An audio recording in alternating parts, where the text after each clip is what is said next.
This is a businessman. His business is organized crime.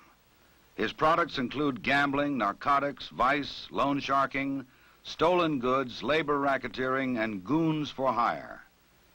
Illegal gambling brings in his biggest profits, working capital to finance other criminal activities.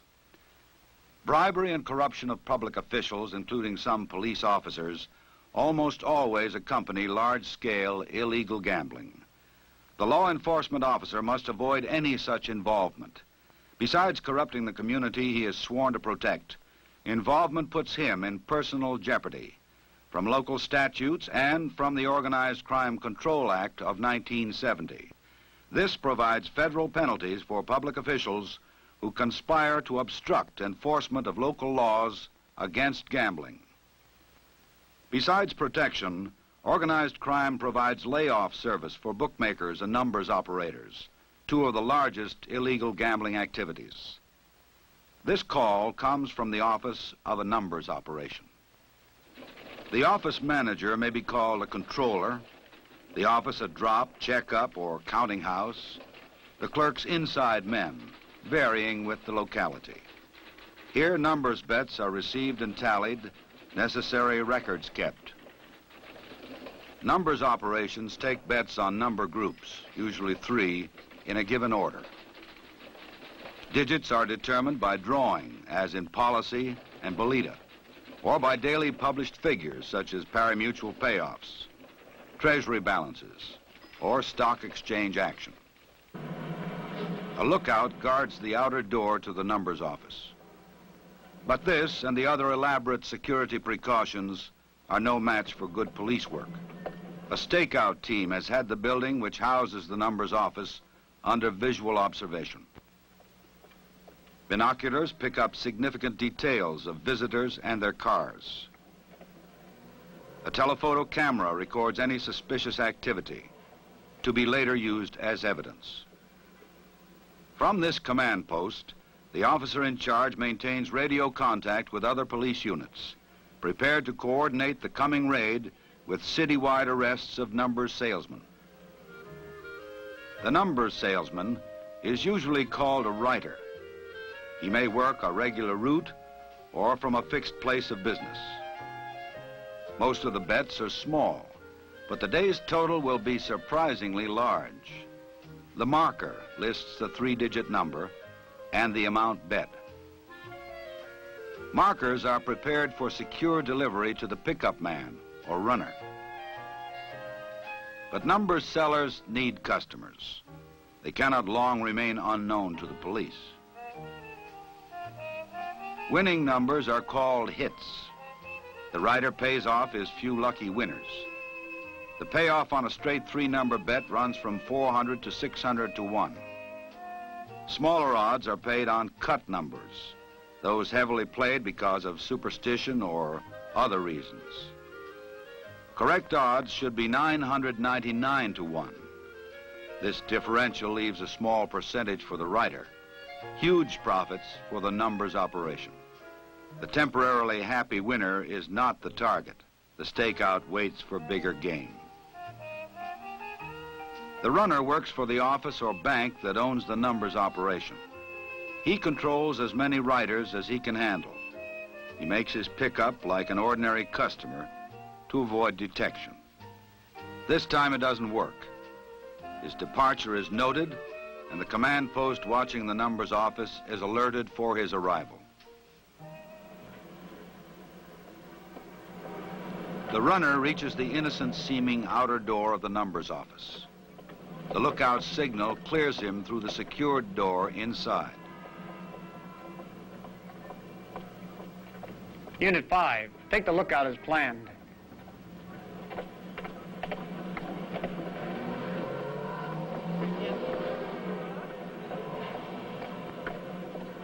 It is the last free action the lookout will make for some time.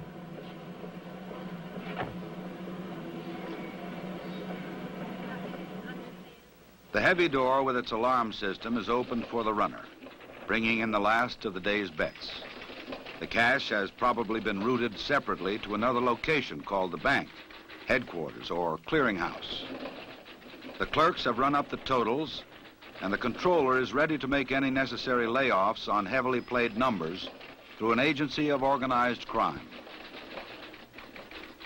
A pari-mutuel payoff at a distant track determines the final digit of the winning number.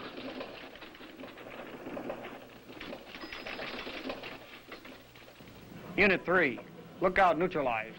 Move on in.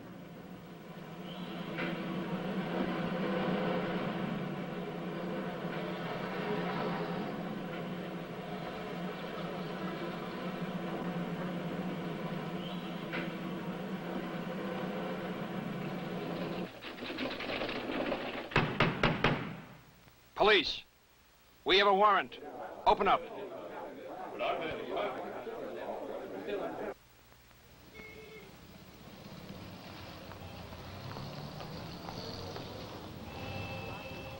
Police, open up or we're coming in.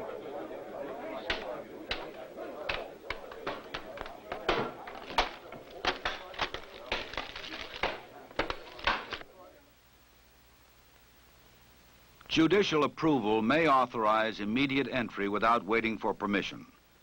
Know what method of entry is authorized in your case. All surveillance units, proceed with pre-planned arrests. When there is no longer danger of premature tip-off, the small fry of the numbers operation are arrested. With the subjects from the numbers office on their way, detectives are collecting, identifying, and preserving the evidence, some of it partially burned but salvageable by good laboratory work.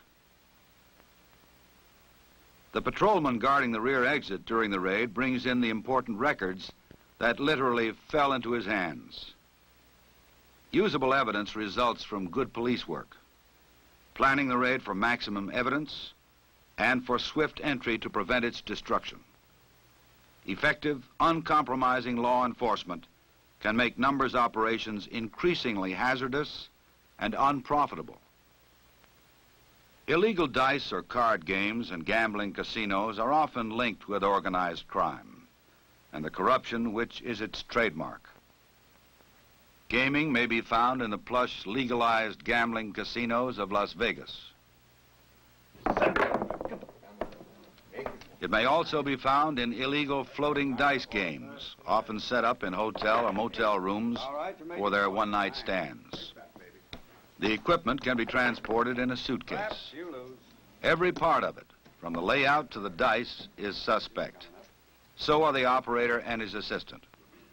Some players are regulars, informed of the floating location. Many are transients, looking for action, and are easy to cheat safely. To find these marks, the operator uses steerers, taxi drivers, bartenders, bellmen. This driver is kept posted on the game location and will get a fee or percentage for the apparently half-drunk, well-heeled sucker he brings to the scene of the action. A Confederate keeps watch in a separate room, ready to signal an alarm. He may also double as strong-arm man in case a loser starts trouble. It is to the lookout's room that the steerer has sent his passenger. To the cold and experienced eye of the lookout, this half-drunk sucker looks ripe for picking.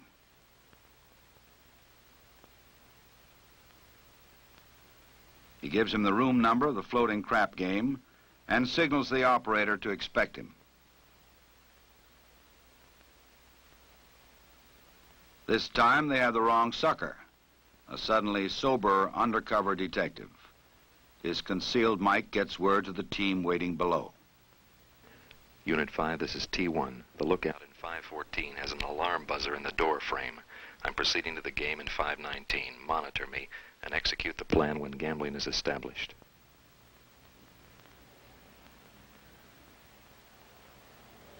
Unit 5 to all units, proceed as planned. Come on. That's 10. Easy for you. Do it the hard way. Do it the hard way. Not that time. 9. Right back. Come on. Come on. 2, 5. 12. Right back. 2, 5. 7.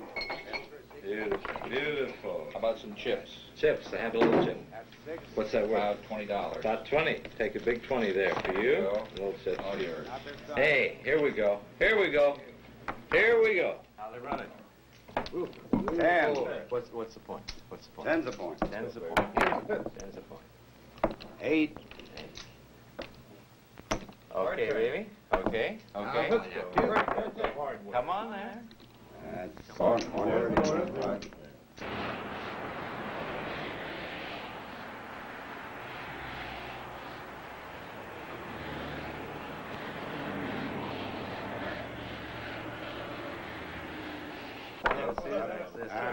6. All right, I think the man. Statutes concerning players in an illegal game vary from jurisdiction to jurisdiction. Okay, okay, give me the dice. Give me the dice. Next shooter. Let me get this. Place your bets. All right. Let's go, Rick. There we go. Nothing, so just freeze. Police, freeze. Put your There's hands no on the question table. anywhere about the arrest of the operator and his confederates.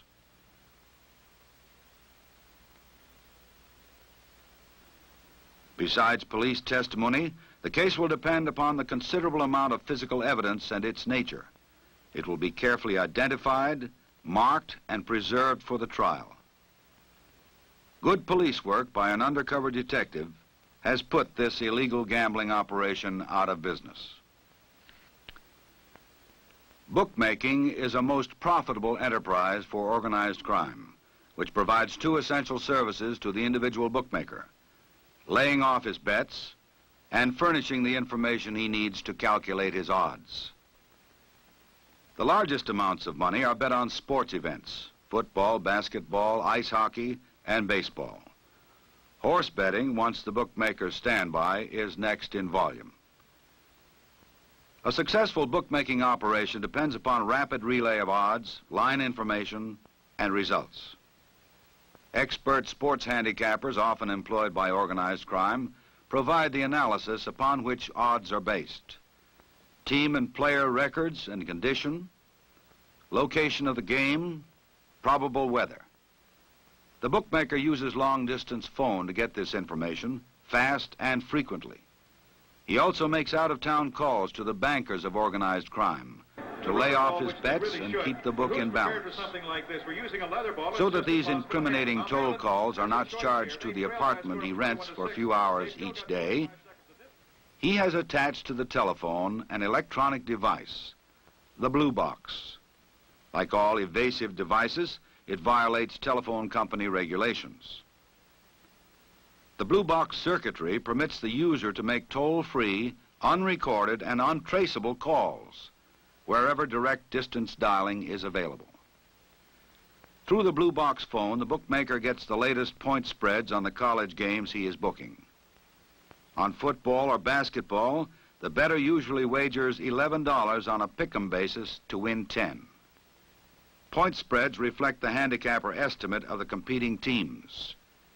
Baseball bets are usually placed at varying odds, based upon the pitchers for the day, as well as the team record.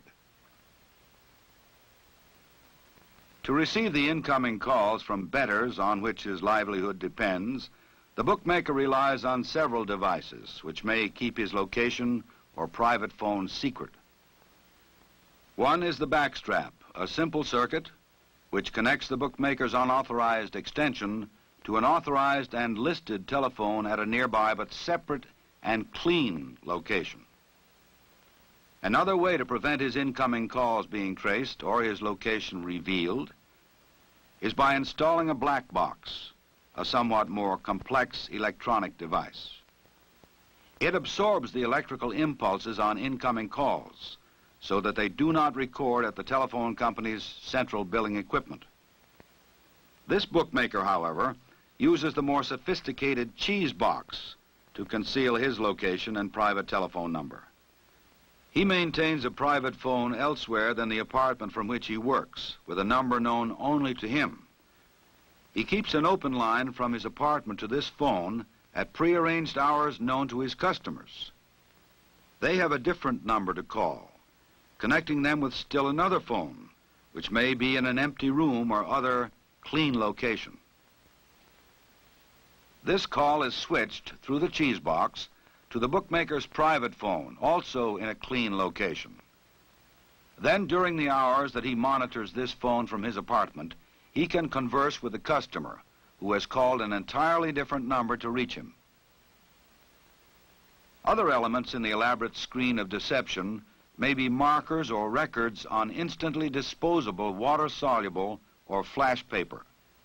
But even the tightest screen will not shield against vigorous and uncompromising police work. Informants are a prime source for discovery of illegal gambling. They may be on a police payroll, regular bettors, competitors, or disgruntled employees. This is a housewife who has discovered where most of her husband's paychecks are going, betting on sports. She gives the detectives the accommodation number that she knows her husband calls to make wagers. Even then, it is not easy to find the bookmaker's actual location. The telephone company will aid in tracing it through the maze of electronic evasion. Having located the apartment that the bookmaker works from a few hours each day, they keep it under surveillance. They learn the daily routine and plan for a legal yet fast entry when the action is heaviest, evidence most plentiful. The bookmaker is off the cheese box open line. With all bets in for that day, he finds that to balance his book and ensure a profit, he must lay off some heavily played teams. It is time to call the bookmaker's bookmaker, almost always an agent of organized crime. Layoff is big business. Without it, few bookmakers could operate. His heavy work over, he waits expectantly for delivery of his daily sandwich.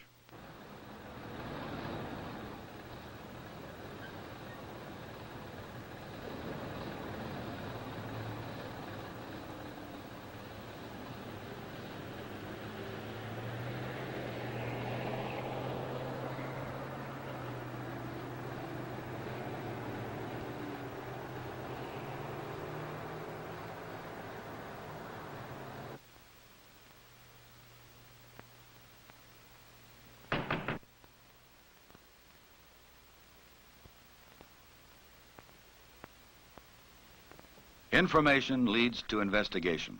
Investigation to surveillance. Surveillance to apprehension. It pays off. Armed with a warrant, police planned their raid when the maximum evidence would be on hand, and with minimum chance for its destruction. There is no cooperation from the bookmaker, but their continuing investigation will uncover other evidence. The unauthorized electronic equipment, the testimony of the not-so-innocent owners of the apartment. They find the water-soluble paper on which the bets were written, and a little black notebook listing the bookmaker's layoff and line odds sources. They lead directly to organized crime. Without organized crime to bank numbers, lay off bets, protect gaming, and bribe some officials and police officers, illegal gambling could be stopped. 2 gentlemen from the FBI to see you, sir. You, the officer, must be aware of the connection between illegal gambling and organized crime. Only honest, aware, and informed law enforcement officers can bring the organized criminal before the bar of justice. Only incorruptible, impartial, and stern justice can make him pay for his crime. You must be informed on the major types of illegal gambling, their MOs, and the applicable gambling statutes in your jurisdiction. You must be trained in effective techniques to discover the illegal gambling operation through informants, observation, and investigation. To follow the operation as close to the top as possible. To plan the arrests so as to acquire and preserve the necessary evidence for conviction.